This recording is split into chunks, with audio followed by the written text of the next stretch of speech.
America అధ్యక్షుడు Donald Trump మరోసారి వివాదంలో చిక్కుకున్నారు. ఈసారి కారణం జూన్ 19 జూన్టీన్త్ సెలవు రోజున ఆయన చేసిన వివాదాస్పద సోషల్ మీడియా పోస్ట్. అమెరికాలో పనికిరాని సెలవులు చాలా ఉన్నాయని, ఇవి దేశ ఆర్థిక వ్యవస్థకు $1 బిలియన్ నష్టాన్ని కలిగిస్తున్నాయని ట్రంప్ ఆరోపించారు.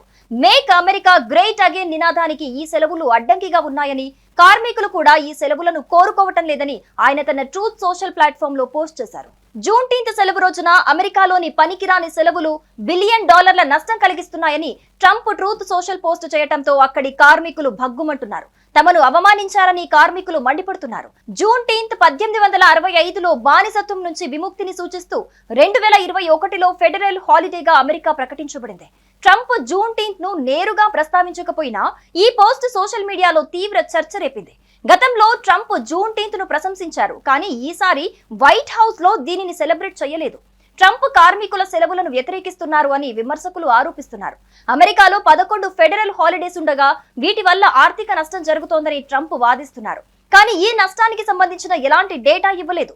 ఈ వివాదం ట్రంప్ రెండో టర్మ్ లో DEI కార్యక్రమాలపై చర్యల నేపథ్యంలో మరింత ఆసక్తి రేకెత్తిస్తోంది.